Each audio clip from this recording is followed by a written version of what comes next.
Tá certo. Então vamos lá. Então prestem bastante atenção nesse quadro que está aqui atrás. Peguem seus papéis, porque a gente vai fazer muito cálculo. Mentira, a gente não vai fazer quase nada. Não vai fazer nada.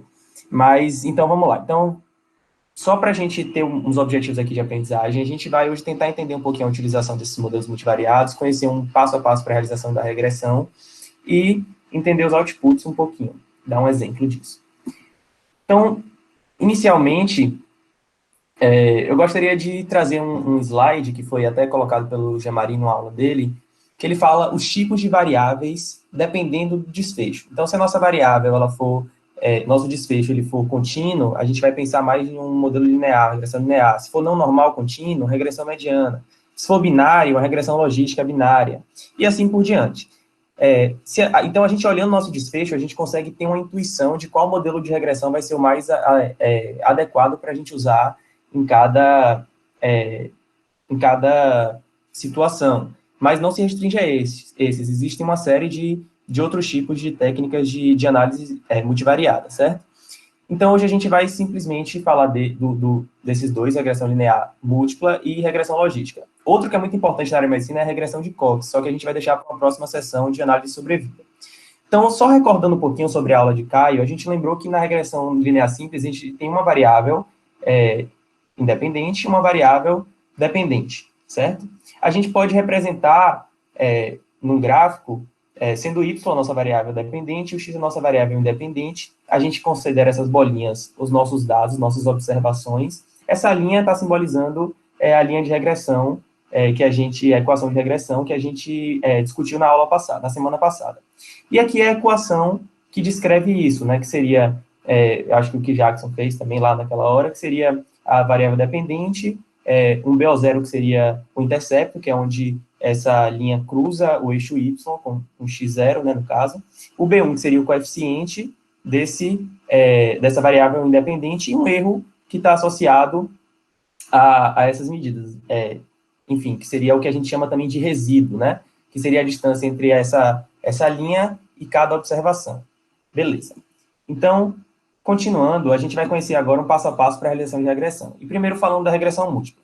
Mas antes da gente entrar propriamente na técnica da regressão múltipla, eu vou definir e falar algumas coisas meio não filosóficas, mas fora da parte matemática, metodológica, que são importantes. Então, primeiro, a regressão múltipla é uma técnica de estatística apropriada quando temos uma variável de desfecho contínua ou métrica, dependendo da definição, e mais de uma variável independente numérica ou métrica, dependendo da definição. Então, a gente tem basicamente, ao invés de a gente ter uma variável independente e outra dependente, a gente tem várias variáveis independentes preditoras prevendo uma variável dependente. Então, Tiago, basicamente... Oi. desculpa, deixa eu só entender assim, a nomenclatura que vocês usam. Quando você fala contínua e numérica, qual que é a diferença? Nenhuma. A diferença é que quando a gente fala métrica, é que elas... enfim, eu não sei se isso é Volta adequado aí no teu para... slide. Só para eu entender mesmo, porque senão eu não entendo o que vocês vão falar depois. Você fala Independente variável contínua e depois variável numérica, tá vendo? Sim, sim, sim. É a mesma coisa. É porque aqui, na verdade, eu tinha trocado para métrica, Ah, porque algumas definições falam que você pode usar variável ordinal, escalares em geral, contanto que você tenha... Poxa, peraí, deixa o slide voltar. Contanto que você estabeleça uma relação linear entre os preditores e o desfecho. Mas eu não sei, isso pode estar errado. Tem algum... não, porque numérico pode ser ordinal, pode ser intervalar, pode ser de razão. Isso, isso, isso.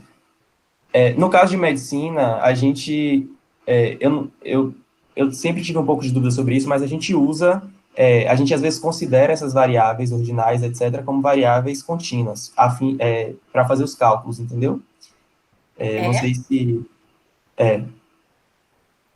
Tiago, eu acho que é mais um vício de linguagem nosso, velho. Acho que a gente fala muito contínuo, mas na verdade o que a gente quer dizer é quantitativo. É porque de fato para o SPSS, para o R, muitas vezes pouco importa se a variável é discreta, se ela é contínua, porque no fim Uhum, das contas os cálculos são muito semelhantes, né? Eu vou comparar uhum, média, Mas, mediana, mas os às vezes pressupostos quando é são diferentes. ordinal, com certeza, completamente. quando a variável é ordinal, em algumas situações não é nem interessante você comparar a média, né? É isso. Às vezes é melhor que você faça o odds ratio para cada uma dos extratos, enfim. Mas eu só chamando a atenção que é muito mais um vício de linguagem nosso. A gente fala contínuo como se tudo fosse contínuo no sentido de quantitativo, mas na definição não é bem assim, não. Mas acho que é isso que o Thiago quis falar mesmo, assim. Porque no caso a gente, quando eu falo de ordinal, na verdade, eu me refiro a essa questão de scores que a gente tem ordinais e que geram valor, só que esse valor não necessariamente tem uma distância igual, né, como a gente pensa em discreto ou em contínua. E talvez eu tenha usado a terminologia incorreta mesmo, mas score no geral é organiza aí. ordinal, né? Não é intervalar. É porque essas coisas são importantes, porque a depender do tipo de variável, você pode aplicar ou não. Ele até faz a conta, mas a conta pode ser enviesada, porque não, igual, por exemplo, você fazer média de 1 e 2, sendo que 1 é masculino, 2 é feminino, não faz o menor sentido. Não, sim. Né? Então, era só para eu entender também, conferir, né, essas nomenclaturas para eu poder entender depois. Tá ok. Perfeito. Beleza. Então, só retomando, a gente tem as variáveis independentes, que aqui no caso a gente representou 3, por exemplo, e uma variável dependente. E a equação ela vai ficar sendo representada dessa forma, né? A variável dependente, o beta zero, que seria o intercepto de novo, e coeficientes de cada uma das variáveis independentes. Mas a gente percebe de cara que é diferente da gente fazer uma regressão linear simples, né? Onde a gente só considera uma relação, uma relação entre duas variáveis, né? No caso da regressão múltipla, a gente tem uma série de outras conexões entre essas variáveis. Então, a gente tem que considerar também, tem que estabelecer alguns pressupostos relacionados a essas múltiplas associações entre as variáveis.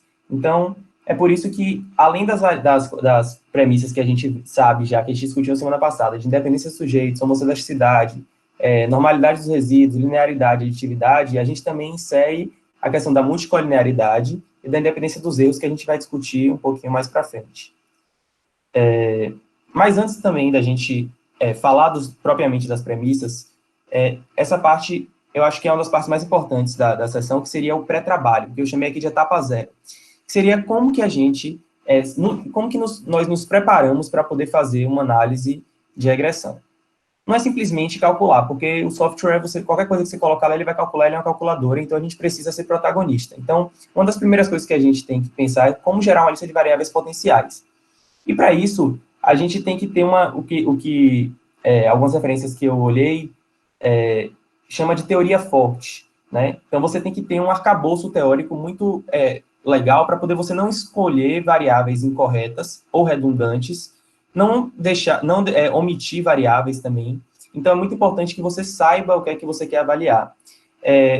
O que eles chamam também, uma tradução livre, eu chamei de pequeno erro nativo, que seria o seguinte: as variáveis, elas, na hora de você escolher as variáveis potenciais para prever um modelo, é ideal que você conheça como que essa variável, ela varia naturalmente. Se ela é uma variável que é muito difícil de você predizer, ou não, se é uma variável que ela se comporta, se ela é mais comportada.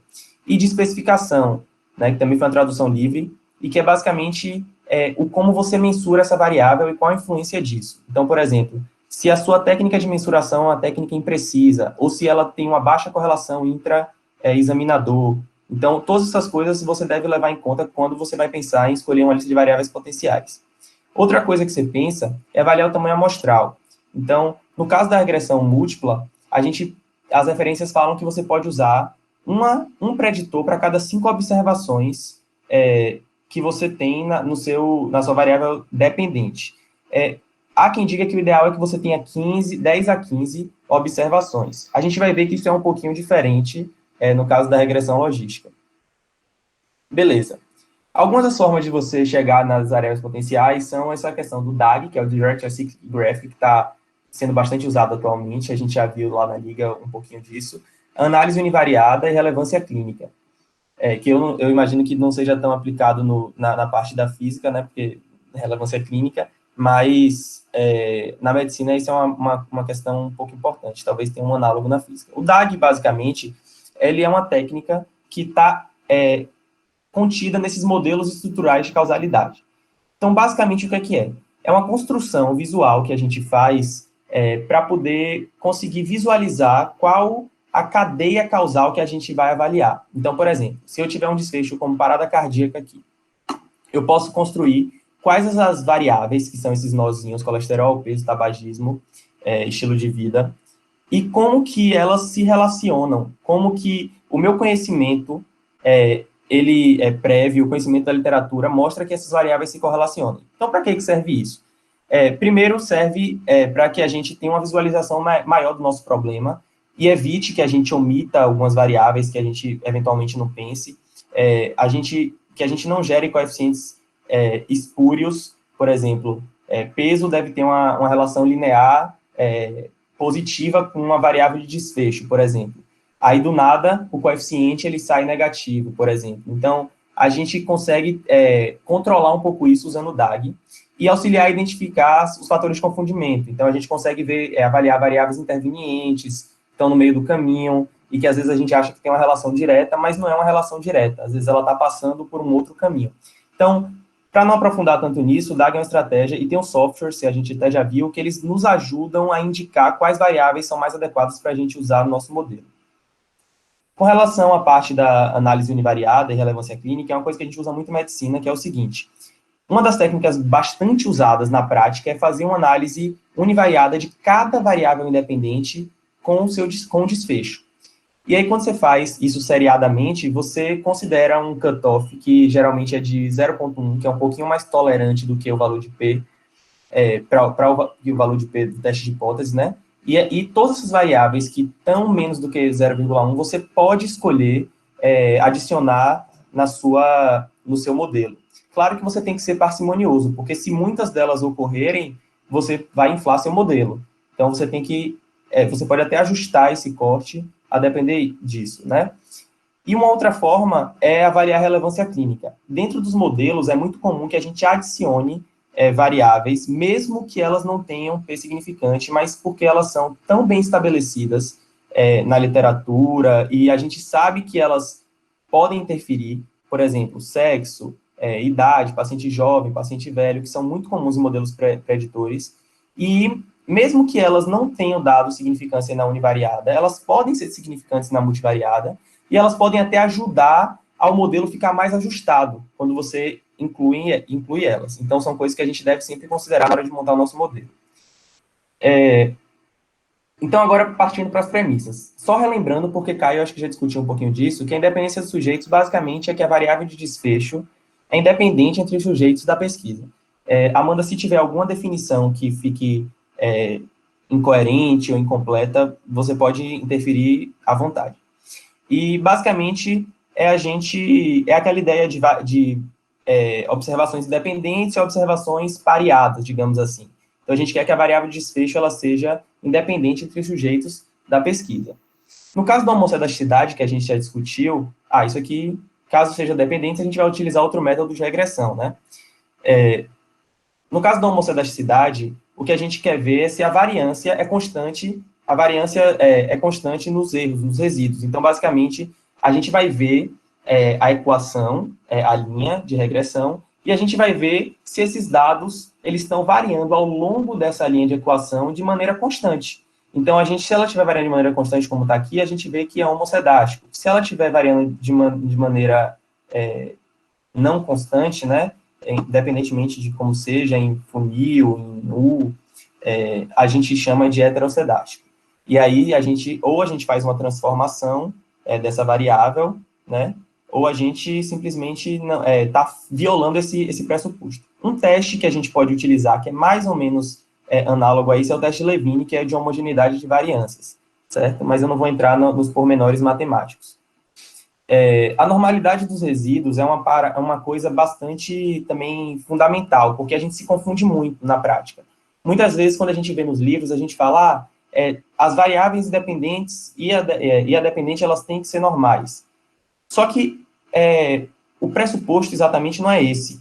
O pressuposto é que os resíduos sejam normais. Por quê? Porque é possível que essas variáveis sejam normalmente distribuídas, mas os resíduos não sejam. né, é pouco provável. Por isso que muitos livros trazem isso. É muito provável que se as variáveis, se as variáveis elas já são normais, é muito provável que os resíduos também sejam, certo?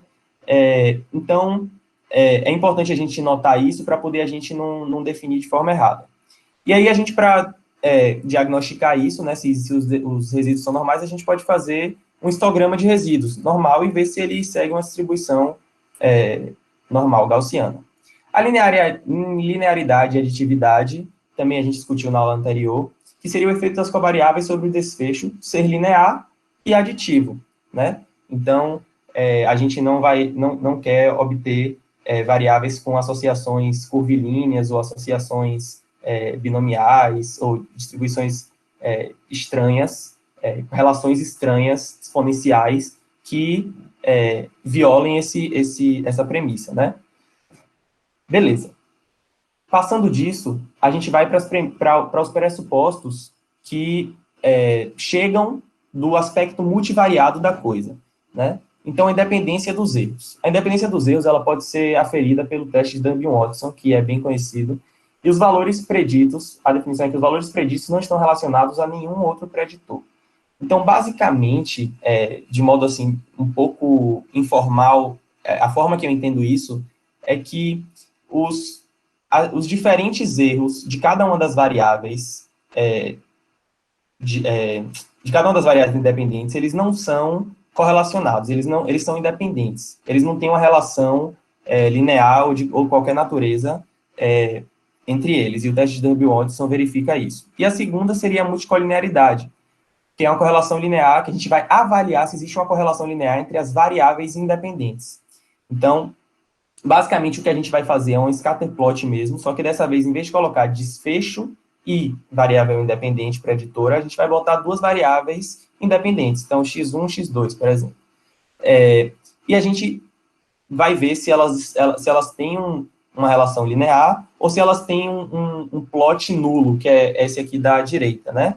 Então, o que a gente quer buscar é um plot nulo. A gente não quer que essas variáveis tenham uma correlação muito alta, porque se tiver isso, a gente pode confundir, entre aspas, a palavra confundindo talvez não seja muito adequada, mas a gente pode dificultar a interpretação dos coeficientes.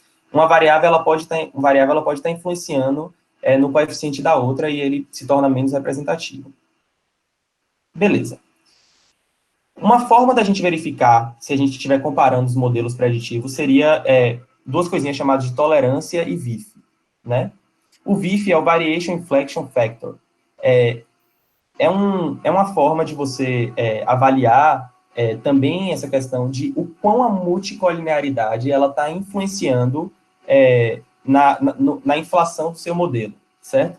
Então, valores acima de 10, eles indicam que tem um impacto grande da colinearidade das variáveis do seu modelo. Então, quanto mais esse valor vai crescendo, você vai ficando mais atento, porque é possível que seja vantajoso você ou transformar uma das variáveis ou retirá-la do modelo multivariado, ou achar alguma outra forma de corrigir, de remediar esse problema.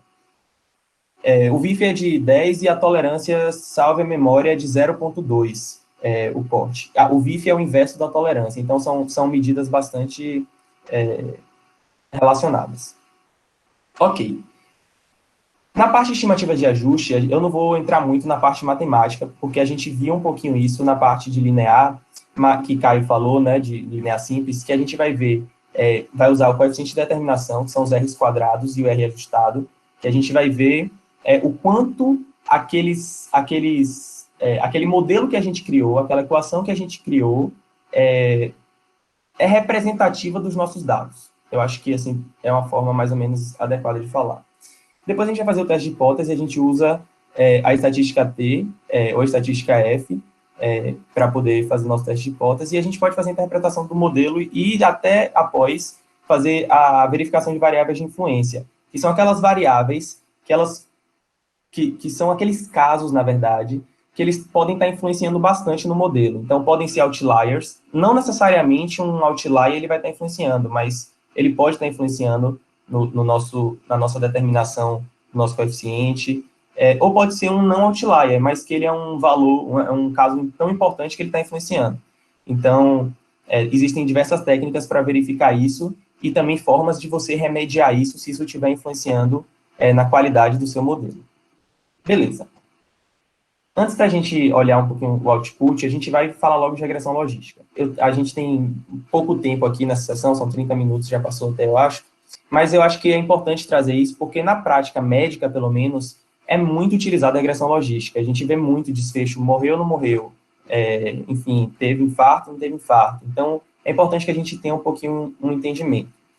Basicamente, é uma técnica estatística apropriada quando temos uma variável de desfecho categórica, no caso da binária, categórica que seja binária, e variáveis independentes contínuas ou categóricas. Se a definição estiver incorreta, a Amanda pode interferir.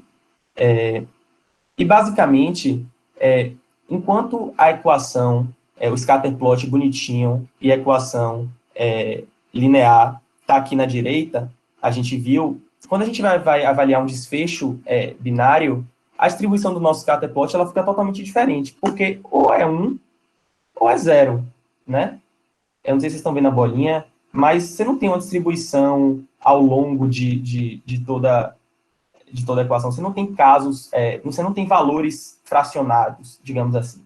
Então, a gente vai, ao invés de a gente avaliar semelhantemente à regressão múltipla, a gente vai avaliar em termos de probabilidade.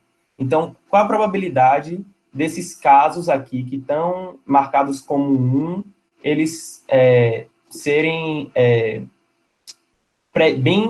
corretamente preditos pelas nossas variáveis independentes.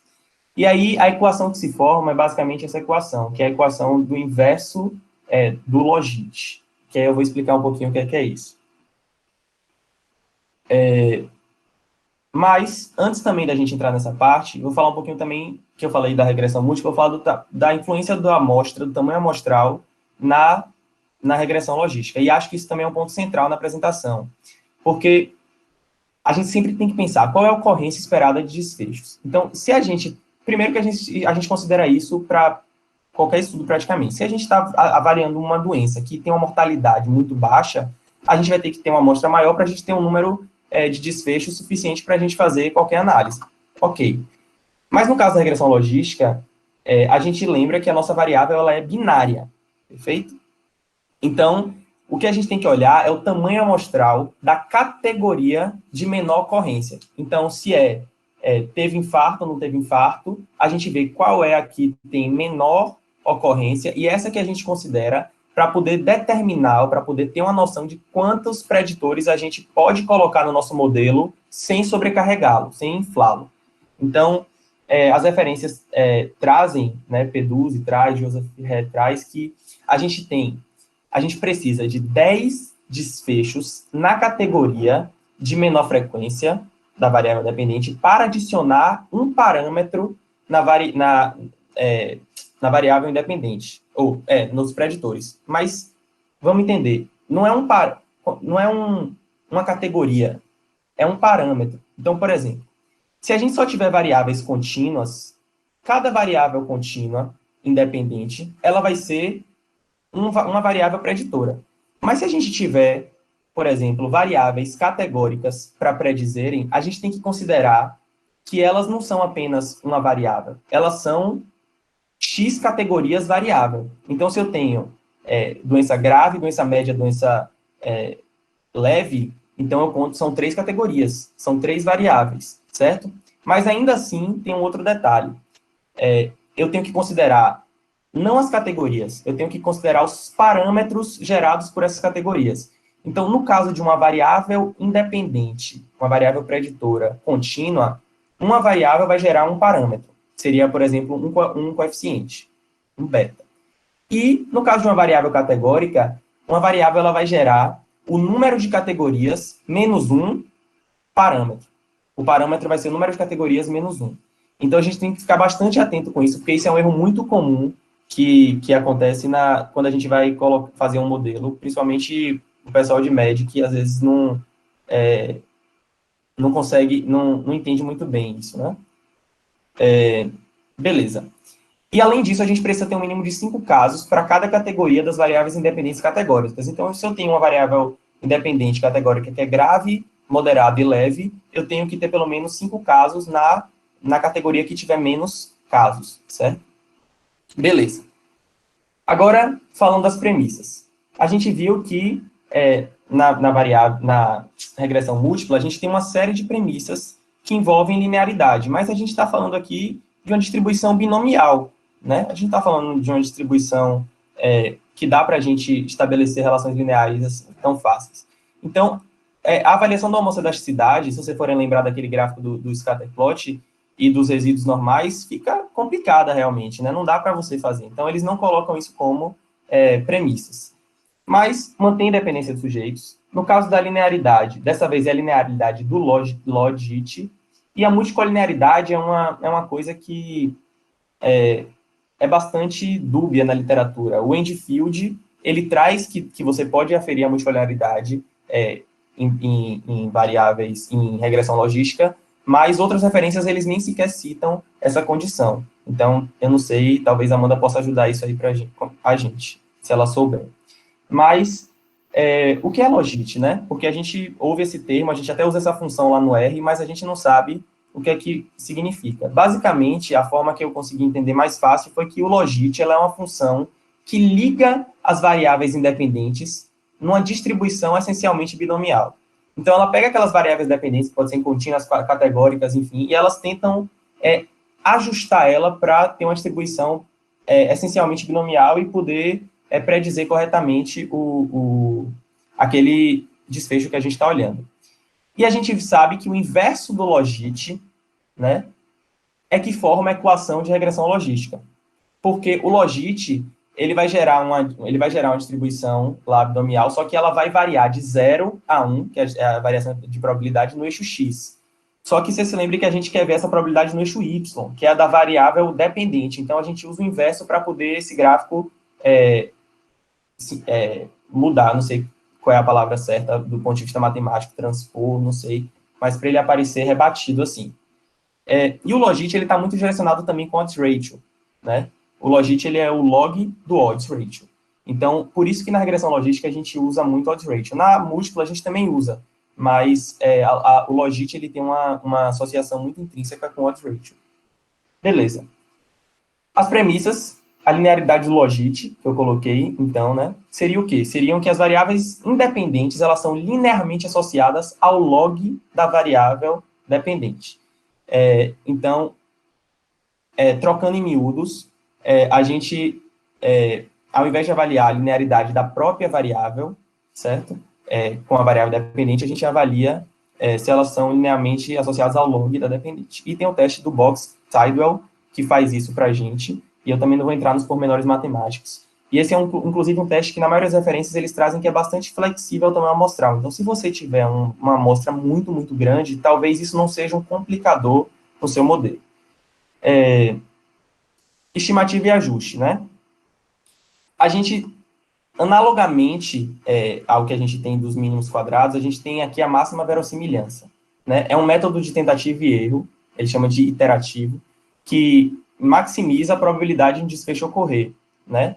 Então, os mínimos quadrados, ele tenta minimizar o erro. Esse aqui, ele maximiza a probabilidade de um desfecho ocorrer. O raciocínio, o objetivo é parecido, mas a matemática por trás é diferente.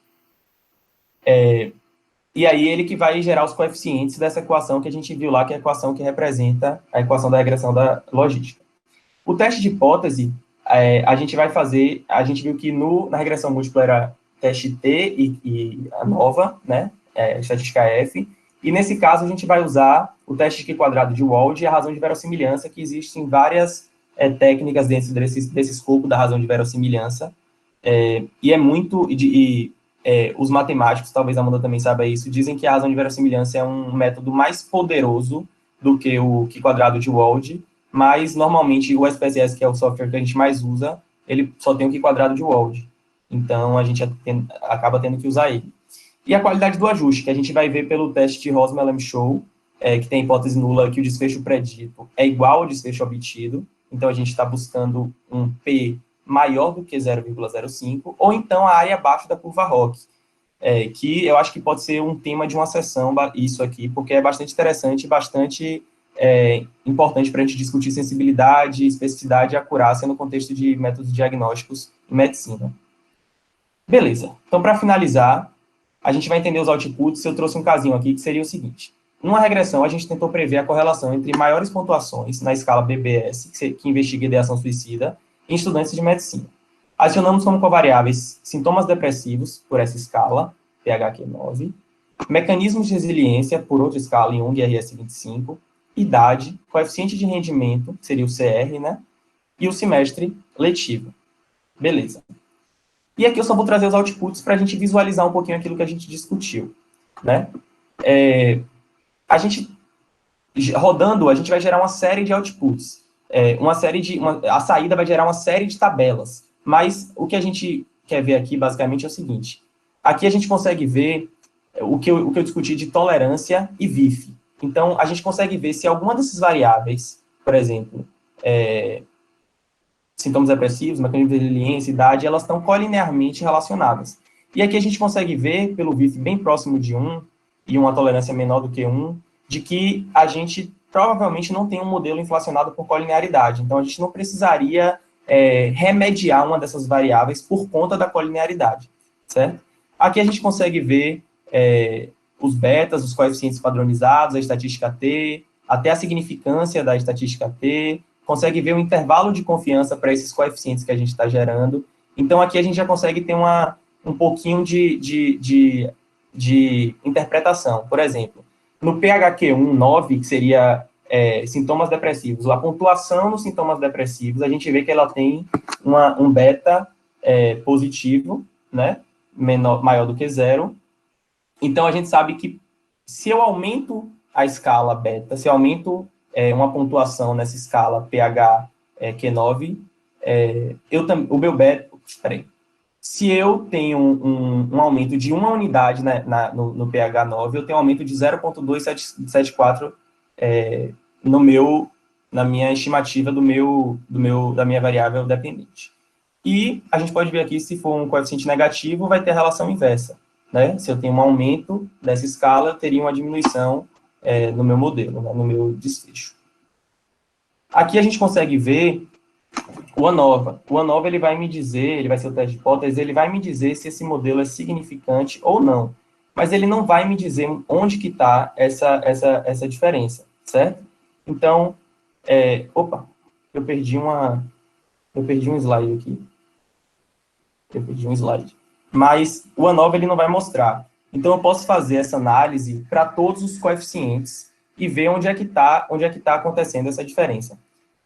Eu vou pedir licença aqui para vocês só para entrar no PowerPoint para poder mostrar a última tabela. Mas, basicamente, isso aqui foi um exemplo. Eu não trouxe exemplos de logística e outros exemplos porque o tempo é muito curto e a gente ia passar muito. Mas eu acho que agora é uma boa oportunidade para a gente conversar e discutir um pouquinho para a gente tentar entender melhor como interpretar isso e outras coisas também. Beleza, gente. Era basicamente isso.